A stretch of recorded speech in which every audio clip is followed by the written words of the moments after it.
Good morning, YouTube fly tying fans.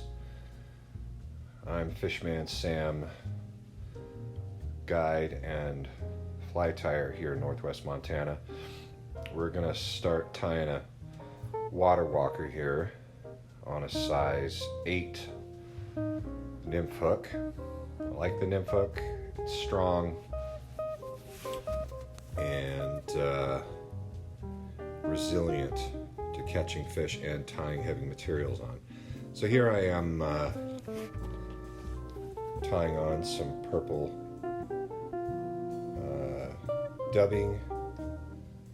I tend to use the ice dub, but you can use your favorite purple dubbing. I think the ice dub repels water really well, or at the very least when you cast it shakes it off really easily.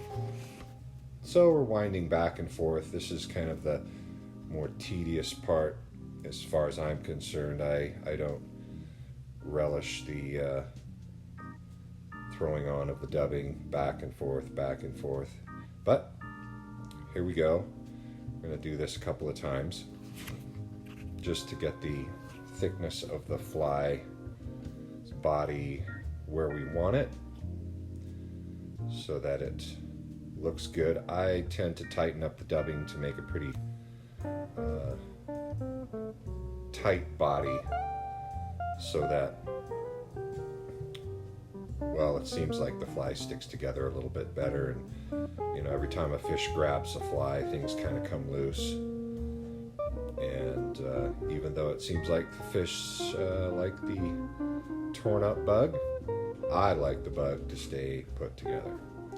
So now we're going to add some 2mm foam. I don't use a foam cutter, I just use my scissors to cut the slice of foam the way I want it. After tying several hundreds of these, I've got the thickness and the length figured out. So we just tie a little wedge, create a little buggy look to the back end, tie on a bit of a short tail, and give it 4 or 5 good solid wraps to tighten it down. I'm going to add a little more dubbing here, build that body up a little bit more, and I'm going to wrap forward to the next spot where we're going to create a segment, and again 3 or 4 good hard turns to bind that foam down so it doesn't move later. Now it's time to add the pre-tied and knotted rubber legs. I use round rubber, just seems to work better in creating legs. Kind of another tedious part of the deal, because these legs don't always want to sit the way you want them to, and so I get a little picky here. I'd move the rubber around and get it figured out. It's got to look just so. I don't think the fish care, but I do.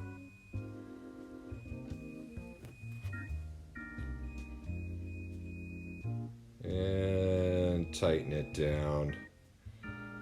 And now we're going to add a little bit more dubbing, just to make sure to fill that body out a bit more, and move to the front of the fly to create the last segment. I'm going to fold those legs back, get them out of the way.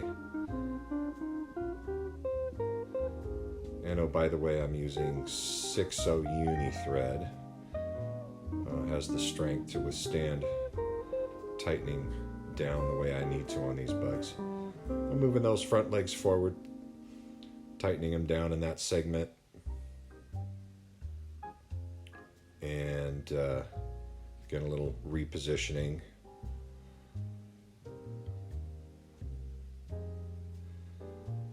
And then not quite happy with it, so we're going to retighten that.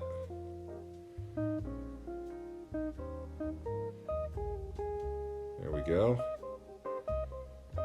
Looks pretty good. And now it's time to put on the middle leg that I tightened down on the top of that last segment. I'm going to cross over the top, make a couple wraps in that second segment, get it straightened out the way I want it. And now we're going to add the bottom end of the wing, which is just some crystal flash. You can use whatever color you want. This is kind of a root beer, a little brown, a little green, lots of shine. Honestly, I think the fish, this is probably one of the biggest parts of the fly. They pick up on that flash. We're going to tighten that down. Really, one wrap is good enough, and then in front of that to make sure it's wedged in there. And cross back over that middle leg. Now we've got a crisscross just holding that leg down, so it's not going to want to come out later on when the fish have been eating it. Middle wing, just a piece of Zelon.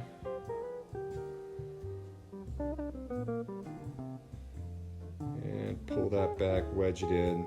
Sometimes I'm able to get a little bit of a grab with the thread on that to make it lay back so it's easier to tie. And this is the final segment of the wing coming up here.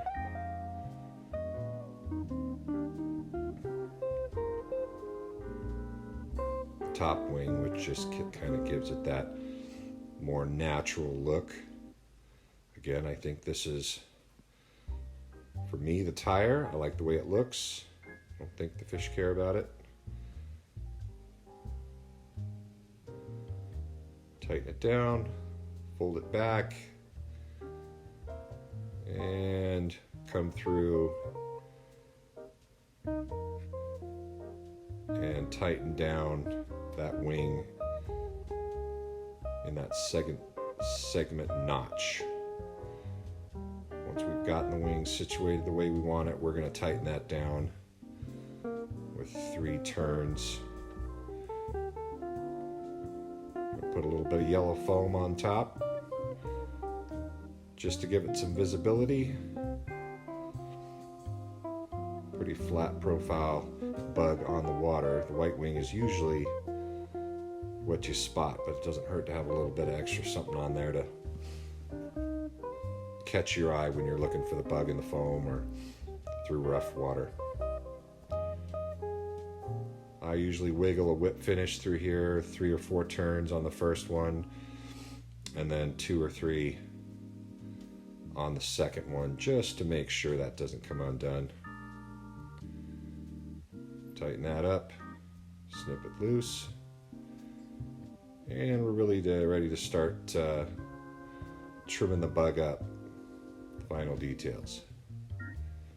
Trim that wing up. I like it to hang off the edge of that butt section on the fly. I'm going to trim up that post. Don't need it quite as big as it was. And we're going to trim up the front end. Nope, we're going to open those legs up. Since they're double layered and we only need 1 strand of that rubber, we're going to pick the leg that sits in the direction we want it to go. So here we're clipping the foam off, creating the head of the fly. And again, you can get as creative with this as you want. You can round the edges the way I am, just because I like the way that looks. And snip those legs off.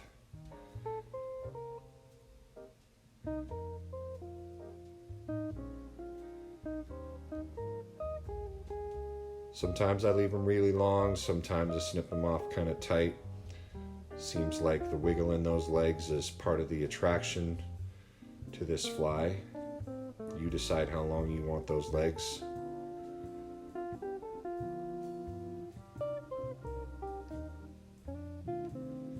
There we go. That looks about right.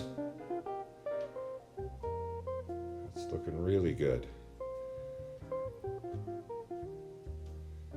Fantastic.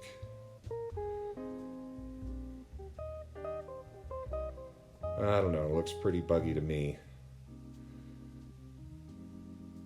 Every summer it seems like the fish really like it out here as well. And there you have it, a purple water walker. Thanks for watching. Hit the subscribe button. Like it. Thank you. See you next time.